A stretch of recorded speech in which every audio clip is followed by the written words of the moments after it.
করে সবে কদরে খাওয়া, সবে মেরাজে খাওয়া, পয়লা বৈশাখ নাম করে খাওয়া, বিশ্ব ভালোবাসা দিবসেও খাওয়া। এরপরে খাওয়া বানিয়েছে মানুষ মরে গেলে খাওয়া, জন্ম নিলে খাওয়া, মুসলমানিতে খাওয়া। খাওয়া ছাড়া রবিউল আওয়ালে খাওয়া, এই খাওয়া ছাড়া কি আছে? একটা ইবাদত দেখান। আর খাওয়া যে কি করে লাগে অন্য জাতি না জানলেও মুসলমান ভালো করে জানে। আমার দাদা একটা গল্প বলতেন, এক মুসলমান, এক খ্রিস্টান আর এক ইহুদি তিনজন মিলে গল্প করছে। হঠাৎ বলছে, ভাই খোদা লেগে গেছে, এক কাজ করি, দোকান থেকে কিছু রুটি নিয়ে আসি। 3টা রুটি নিয়েছে তিনজন। দোকানদার বলছে আরো একটা আছে, এটা ফ্রি দিয়ে দিলাম, যান। তিনজন 3টা খেয়ে বলছে একটা রেখে দিয়ে লাভ কি, যেন ছিঁড়ে খেয়ে ফেলি। খ্রিস্টান বলছে না, এখন তো খেলাম, এ গাছের নিচে এখন আমরা ঘুমাবো, যে স্বপ্ন দেখবে আশ্চর্য সে ওই রুটি খাবে। মুসলমান বলছে কোনো অসুবিধা নেই, ঘুমাও। ওরা যখন সবাই ঘুমিয়েছে, ও উঠে রুটি খেয়ে একেবারে আরামে ঘুমায়। খ্রিস্টান ওইটা বলছে কোথায়? বলছে এই তো, ওঠো, রুটি আমার ভাগ্যে চলে এসেছে। আমি স্বপ্নে দেখলাম আমার নবী হযরত ঈসা আলাইহিস সালাম প্রথম আসমানে আমারে নিয়ে গেল, আমার সাথে কোলাকুলি করে বলছে, উম্মত তোর ওপর আমি খুশি, ওই যে রুটি আছে তুই খাবি। আমার নবী যখন এত বড় উঁচু জায়গায় নিয়ে আমার সাথে বুকে বুক মিলিয়ে বলেছে রুটি আমার, রুটি আমারে দিয়ে দেন। ইহুদি বলছে তোমার স্বপ্ন হলো? তুমি তো শুধু প্রথম আসমানের আমার নবী মুসা নবী আমারে স্বপ্নে ডাক দিয়ে বুকে জড়িয়ে কপালে চুমা দিয়ে বলছে, উম্মত তোর ওপরে আমি খুশি, ওই যে রুটি আছে তুই খাবি। আমি তো তোমার অনেক উপরে গেছি। যিনি মুসা নবী, হযরতে মুসা আল্লাহর সাথে কথা বলতেন, এত বড় কালিমুল্লাহ নবী, তিনি যখন নির্দেশ দিয়েছে রুটি আমার, রুটি আছে। এরা দুইজন মিলে মুসলমানকে তোলে, কিন্তু তো ওঠে না, জেগে ঘুমাচ্ছে। ওরা যখন চিমটি দিয়ে তুলেছে, বলছে কি ঘুম ভাঙিয়ে দিলে? বলে ঘুম ভাঙাবো না মানে, রুটি তো আমাদের হয়ে গেছে। বলছে তোমাদের স্বপ্ন আমি ঘুমের ভেতরেই শুনেছি। আমার স্বপ্ন জানো? তোমরা যখন ঘুমিয়ে বিভোর, আমি দেখি বিশাল এক দৈত্য দানব একটা মুগুর নিয়ে এসে আমারে বলছে, এই মুসলমান যদি বাঁচতে চাস রুটি খা। আমি বললাম না, আমি আমানতের খেয়ানত করি না। মুসলমান আমানতের খেয়ানত করতে পারে? আরো জোরে। আমানতের খেয়ানত বলতে আপনি কি বোঝেন?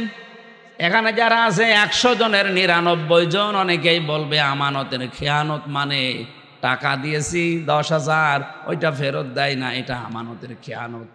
এটা তো একটা পয়েন্ট গেল। নবীজি বলেন কিয়ামত ওই পর্যন্ত কায়েম হবে না যখন আমানতের খেয়ানত করা একেবারে ব্যাপক হারে ছড়াবে না। অথচ পৃথিবীতে এখন সব চাইতে বেশি এইটা চলছে। আমানতের সব চাইতে বড় খেয়ানত হচ্ছে যে চেয়ারে যে লোক বসার যোগ্যতা রাখে না, তাকে যদি জোর করে বসানো হয়, এটা বড় খেয়ানত। আর এটা তামাম দুনিয়ায় এখন সব চাইতে বেশি চলছে। নাম ধরা লাগবে। যে যে চেয়ারে বসার যোগ্যতা রাখে না, জোর করে বসে অথবা বসানো হয়। আমরা এদিকে খেয়াল যদি না রাখি, হঠাৎ করে কিয়ামত কায়েম হয়ে গেলে আপনি কিছুই আর টের পাবেন না। অনেকে মনে করে কিয়ামত এখনো 72 সালের পরে। কে বলিস? কোরআনে কারিমে সূরা নাহালের ভেতরে আছে, হে নবী কিয়ামত কেমন ভাবে কায়েম করব জানেন? যখন আমানতের খেয়ানত ব্যাপক হারে ছড়িয়ে পড়বে।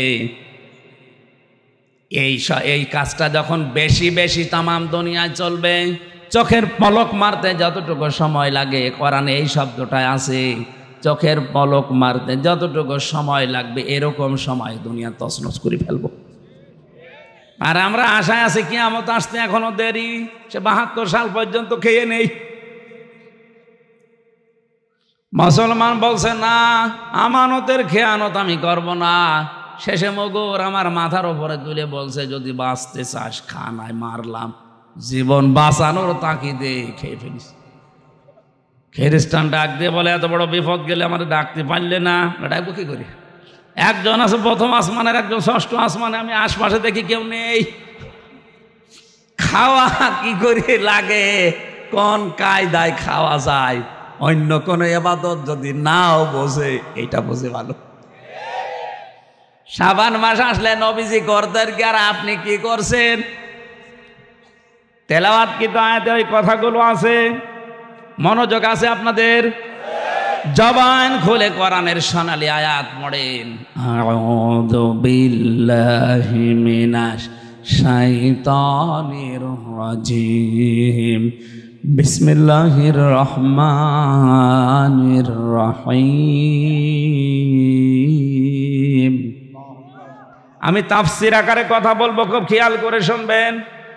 বিশ্ব নবী পৃথিবীতে সর্বোচ্চ কথা বলেছিলেন কিন্তু মাত্র 27 মিনিট, আর আমরা ঘন্টার পরে ঘন্টা কথা বলেই যাই, মানুষ শুনিয়ে যায়, কিন্তু মূল মেসেজটা নিতে পারে না, কারণ আমাদের কথায় কোনো মাল নেই।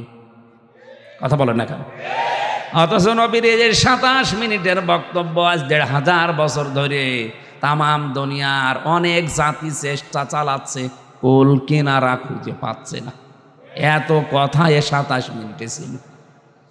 খুব খেয়াল করে শুনেন। ইন্না ইদ্দাতাশ শুহুরি ইনদাল্লাহি ইসনা আশারা শাহরান ফি কিতাবিল্লাহ ইয়াওমা খালাকাস সামাওয়াতি ওয়াল আরদা মিনহা আরবাআতুন হুরুম। আল্লাহ পাক বলেন, আসমান আর জমিন আমি যেদিন তৈরি করি, ওই দিন আমার কিতাবে 12টা মাসের নাম আমি আল্লাহ লিখে রেখে